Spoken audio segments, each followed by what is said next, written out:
Hello everyone, welcome to C++ course on code mode. आज की इस क्लास में हम इनर फंक्शंस के बारे में पढ़ने वाले हैं। तो सबसे पहले देखते हैं हमारे इनर फंक्शंस होते क्या हैं। अभी तक हम अपने मेन फंक्शन से किसी दूसरे फंक्शन को कॉल कर रहे थे, बट आज हम इनर फंक्शन के अंदर पढ़ने वाले हैं हम किसी एक फंक्शन से जिसको मेन फंक्शन ने कॉल करके बुलाया है, उससे किसी दूसरे फंक्शन को किस तरह कॉल कर सकते हैं और उसके अंदर हमारा फ्लो किस तरह चलेगा। तो सीधा अपने प्रोग्राम से स्टार्ट करते हैं। हमारे पास यहाँ पे एक प्रोग्राम दे रखा है, उसके अंदर हमारे पास दो हेडर फाइल्स हैं, आई स्ट्रीम और सी स्ट्रीम, और उसके बाद है हमारा नेम स्पेस। पहले मैं आपको बता देता हूँ हम इस प्रोग्राम के अंदर करने क्या वाले हैं। हमारे पास यहाँ पे एक रेक्टेंगल होगा, हमें जिसका एरिया निकालना है। तो एरिया निकालने के लिए हमें दो चीज़ों की आवश्यकता होती है, एक होती है लेंथ, लंबाई, और चौड़ाई की। तो हम उन दोनों को यूज़र से इनपुट कराएंगे और उसके बाद एरिया कैलकुलेट करके यूज़र को आउटपुट में देंगे। तो अब ऐसा करता हूँ, मैं सीधा अपने मेन फंक्शन के अंदर जाता हूँ। हमारे पास यहाँ पे एक मेन फंक्शन है। मेन फंक्शन के अंदर हमारे पास दो वेरिएबल्स हैं जो स्ट्रिंग टाइप के हैं, एक है लेंथ, एक है विड्थ। उसके बाद हम अपनी स्ट्रिंग को इनपुट करा रहे हैं। हमने पहले अपनी लेंथ इनपुट कराई, उसके बाद हमने अपनी विड्थ इनपुट कराई। उसके बाद हम क्या करेंगे, हमारे पास एक फंक्शन है जिसका नाम है गेट एरिया फंक्शन, और उसको हम अपनी लेंथ और विड्थ पास करा रहे हैं, और वहाँ से जो वैल्यू आएगी हम उसको ए के अंदर स्टोर कराएंगे। तो अब देखते हैं हमारा गेट एरिया फंक्शन कहाँ पे है। तो हमारा गेट एरिया फंक्शन यहाँ पे है। अगर हम यहाँ से नोट करें, हमारे पास जो लेंथ और विड्थ थी वो हमारे स्ट्रिंग के अंदर थी। बट अगर हमें किसी भी चीज़ को कैलकुलेट करना है, लाइक एरिया कैलकुलेट करना है या फिर वॉल्यूम कैलकुलेट करना है, तो मैथमेटिक्स के अंदर हमें नंबर्स चाहिए, या तो वो कोई इंटीजर होगा या कोई वो फ्लोट होगा। तो इसलिए हम क्या करेंगे, अपनी जो स्ट्रिंग है उसको पहले फ्लोट के अंदर कन्वर्ट करेंगे। हम फ्लोट के अंदर कैसे कन्वर्ट करते हैं ये हम पहले देख चुके हैं स्ट्रिंग मैनिपुलेशन में।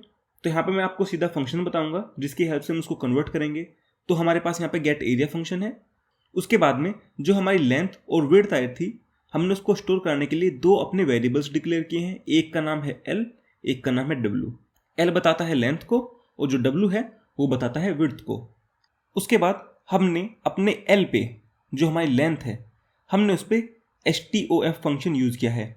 इसका मतलब होता है स्ट्रिंग टू फ्लोट, मतलब हम अपनी स्ट्रिंग को फ्लोट के अंदर कन्वर्ट कर रहे हैं।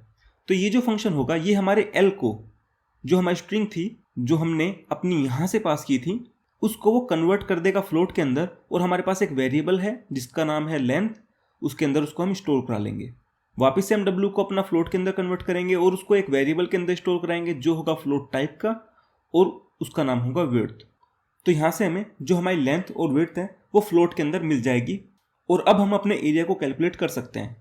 इसके बाद हम क्या करते हैं, हम अपने एक एरिया फंक्शन को वापस से कॉल करते हैं और साथ में उसको लेंथ और विड्थ भी पास करा देते हैं। जैसे हम उसको लेंथ और विड्थ पास कराएंगे, वो हमारी लेंथ और विड्थ हमारे फ्लोट ए और फ्लोट बी के अंदर आके स्टोर हो जाएगी, और यहाँ से जो हमारा कैलकुलेट एरिया फंक्शन रिटर्न करेगा वो आके हमारे एरिया के अंदर स्टोर हो जाएगा। तो जैसे ही हमने अपने कैलकुलेट एरिया फंक्शन को कॉल किया, हमारा जो प्रोग्राम का फ्लो था वो कैलकुलेट एरिया के पास चला गया, और यहाँ से जो हमारी लेंथ ए के अंदर थी और जो हमारी विड्थ बी के अंदर थी, हमने उन दोनों को मल्टीप्लाई किया और रिटर्न कर दिया।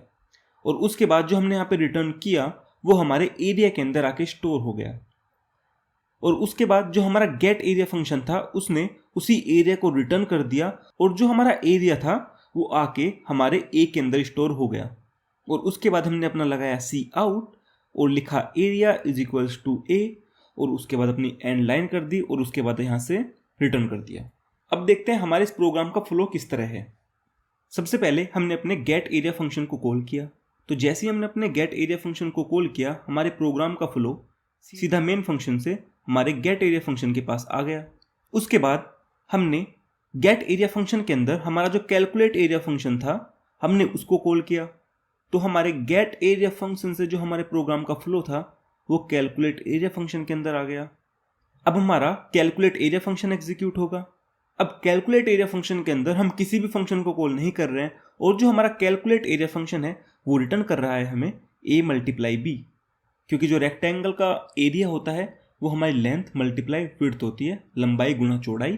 तो कैलकुलेट एरिया फंक्शन जो हमें रिटर्न करेगा वो आके हमारे एरिया के अंदर स्टोर हो जाएगा। उसके बाद जो हमारा फंक्शन है गेट एरिया वो चलना स्टार्ट होगा। हमारा जो गेट एरिया फंक्शन है वो रिटर्न कर देगा एरिया को, और वो जाके स्टोर हो जाएगा हमारे ए के अंदर, और हमारा गेट एरिया फंक्शन भी कंप्लीट हो जाएगा। उसके बाद हम अपना मेन फंक्शन चलाएंगे और जैसे ही हमारे ए के अंदर आके एरिया स्टोर हो जाएगा हम वापस से लगाएंगे सी आउट और उसके बाद एरिया को प्रिंट करेंगे और अपने ए की वैल्यू को प्रिंट करा देंगे और इस तरह हमारा प्रोग्राम चल जाएगा। तो इस प्रकार से हमारे कुछ प्रोग्राम का फ्लो था। तो अब इस प्रोग्राम को रन करके देख लेते हैं। तो रन कराने से पहले हमें अपने प्रोग्राम के अंदर इनपुट्स देने होंगे। तो अभी तो हमने यहाँ पे फ्लोट दिया हुआ है, हम एक फ्लोट वाला इनपुट दे देते हैं। इनपुट देते हैं 1.4 और जो हमारा दूसरा इनपुट होगा वो दे देते हैं 2.4। तो इस तरह से हमारे दोनों इनपुट हैं। हमें दोनों इनपुट देने के बाद अपने प्रोग्राम को रन करना है। अभी जब हमने अपने इनपुट किए हैं ये हमारी एक स्ट्रिंग है, लेंथ और विड्थ के अंदर जाके स्टोर हो रहे हैं और उसके बाद हमारी जो लेंथ और विड्थ है हमारा 1.4 और 2.4 है वो हमारे गेट एरिया फंक्शन के पास जाएगा। गेट एरिया फंक्शन के पास गया तो हमारा जो 2.4 है यहाँ से कन्वर्ट हो गया अपनी एक फ्लोट में और लेंथ के अंदर जाके स्टोर हो गया। अब यहाँ से हमें कंफ्यूज नहीं होना है, हमारे पास यहाँ पे भी लेंथ है और हमारे पास यहाँ पे भी लेंथ ही है, बट हमारे जो दोनों के दोनों फंक्शंस हैं वे अलग अलग हैं। तो इसलिए हमारे जो दोनों फंक्शन के वेरिएबल होंगे वे भी एक दूसरे से अलग अलग होंगे। तो जो हमारा यहाँ पे लेंथ है उसका एड्रेस हमारी मेमोरी के अंदर अलग है और जो यहाँ पे लेंथ है उसका एड्रेस अलग है। तो ये दोनों सेम नहीं है, इनका दोनों का एड्रेस अलग अलग है और ये दोनों अलग अलग जगह पे स्टोर हो रहे हैं। एक हमारा फ्लोट स्टोर कर रहा है, एक हमारा स्ट्रिंग स्टोर कर रहा है। तो उसके बाद हम यहाँ से अपने फ्लोट के अंदर अपनी वैल्यूज़ को डाल देंगे। उसके बाद पास कराएंगे कैलकुलेट एरिया फंक्शन को। तो कैलकुलेट एरिया फंक्शन को जैसे ही पास कराएंगे वो मल्टीप्लाई करके दे देगा ए और बी की। तो उस तरह हमें अपना एरिया मिल जाएगा और जैसे ही मैं इसको रन कराऊंगा तो मेरे को यहाँ से जो एरिया मिलेगा वो मिलेगा 3.36। अगर हम इन दोनों की मल्टीप्लाई करेंगे तो हमारे पास यही आएगा। तो इस तरह से हमारा कुछ प्रोग्राम चल रहा है। तो इसके अंदर हमने अपने इनर फंक्शन का उपयोग किया है क्योंकि हम यहाँ पे हमारे पास जो फंक्शन था गेट एरिया उसके अंदर से दूसरा फंक्शन कैलकुलेट एरिया फंक्शन को कॉल कर रहे थे। तो जो हमारा इनर फंक्शन है वो कुछ इस तरह से काम करता है, हमारे प्रोग्राम का फ्लो कुछ इस तरह से चलता है और इस तरह से हमने यहाँ पे अपना एरिया कैलकुलेट किया है। तो आई थिंक आपको चीज़ें समझ आई होंगी, हमने इस प्रोग्राम को किस तरह चलाया है और हमारा इनर फंक्शन किस तरह काम करता है। अब देखते हैं हमने यहाँ पे जो अपने फंक्शन को डिक्लेयर किया है और फिर यहाँ पे हमने अपने फंक्शन को डिफाइन किया है, ये ज़रूरी क्यों है। अगर मैं ऐसा करता हूँ, इन दोनों लाइन्स को कमेंट कर देता हूँ। हमने यहाँ पे अपने दो फंक्शन उपयोग किए थे। अगर हम अपने दो फंक्शन का उपयोग करते हैं तो हमें हमेशा डिक्लेयर कर लेना चाहिए क्योंकि वो ज़्यादा अच्छा रहता है और हमें कोई एरर नहीं आता। तो अगर मैं इन दोनों को डिक्लेयर नहीं करता हूँ और अपने प्रोग्राम को अब चलाता हूँ तो भी हमारा प्रोग्राम चल जाएगा।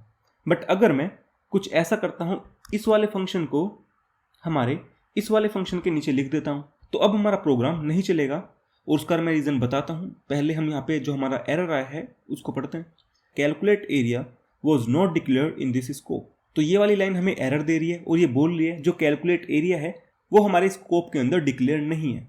अब हुआ कैसे यहाँ पे, जैसे ही हमने अपना गेट एरिया फंक्शन चलाया उसके अंदर से हमने कैलकुलेट एरिया फंक्शन को कॉल किया और जब कैलकुलेट एरिया फंक्शन को कॉल किया तो जो हमारा कंपाइलर है वो हमारी जो फंक्शन है उसके ऊपर देखेगा कहीं पे हमने कैलकुलेट एरिया फंक्शन को बनाया है या नहीं बनाया है। अगर हमने बनाया है तो सही है, बट हमने अपने कैलकुलेट एरिया फंक्शन को नीचे बनाया है, इसलिए हमें यहाँ पे प्रॉब्लम आ रही है। अब हमारे पास यहाँ पे दो ऑप्शन है, या तो हम इन दोनों को पहले ही डिक्लेयर कर दें। अगर हम इनको डिक्लेयर कर देंगे तो जो हमारा कंपाइलर होगा उसको पता होगा हमने कैलकुलेट एरिया और गेट एरिया फंक्शन डिक्लेयर किए हुए हैं। अगर हमने डिक्लेयर किए हुए हैं तो हमने उसको अपने प्रोग्राम के अंदर कहीं ना कहीं पे डिफाइन भी किया होगा, तो वहाँ से हमारा फंक्शन हमें ला के दे देगा। अब अगर मैं इस प्रोग्राम को रन कराऊँ तो जो हमारा प्रोग्राम है वो बिल्कुल सही चलेगा, हमें यहाँ पे कोई भी प्रॉब्लम नहीं होगी। और अब मैं ऐसा भी कर सकता हूँ, अपने जो ये दोनों के दोनों फंक्शन है अगर मैं इनको मेन फंक्शन के बाद में भी लिखना चाहूँ तो मैं वहाँ पे भी आसानी से लिख सकता हूँ, मेरे को कोई प्रॉब्लम नहीं होगी। अब भी मैं रन कराऊंगा तो मेरे को सिंपल अपना प्रोग्राम चलता हुआ मिल जाएगा। अगर मैं इन दोनों को भी कमेंट कर देता हूँ तो मेरा प्रोग्राम नहीं चलेगा क्योंकि हमारा जो गेट एरिया फंक्शन है और कैलकुलेट एरिया फंक्शन है वो नहीं मिल रहा है। यहाँ से हमारे मेन फंक्शन को गेट एरिया नहीं मिल रहा है और हमारे यहाँ पे गेट एरिया फंक्शन को कैलकुलेट एरिया नहीं मिल रहा है, तो इसलिए यहाँ पे ये प्रॉब्लम हो रही है। तो हमें सबसे पहले क्या करना है, अपने जो फंक्शंस हैं उनको डिक्लेयर करना है और उसके बाद अपने फंक्शन को डिफाइन करना है और उसके बाद अपने फंक्शन को हम कहीं पे भी पूरे प्रोग्राम के अंदर लिख सकते हैं। अब मैं इसको रन करा देता हूँ तो हमारा जो प्रोग्राम है वो बिल्कुल सही चलेगा। आई थिंक आपको चीज़ें काफ़ी समझ आ चुकी होंगी हमारा प्रोग्राम किस तरह चल रहा था। अब इसके बाद आपके पास एक क्विज है जिसको आपको सोल्व करना है। अगर आप इस वीडियो को YouTube पे देख रहे हैं तो आपको वीडियो को लाइक करना है, चैनल को सब्सक्राइब करना है। अगर आपको इस कोर्स को देखना है तो इस कोर्स का लिंक डिस्क्रिप्शन के अंदर मिल जाएगा, आप वहाँ से जाके इस कोर्स को देख सकते हैं। तो मिलते हैं अगली क्लास के अंदर, तब तक के लिए thank you and bye bye.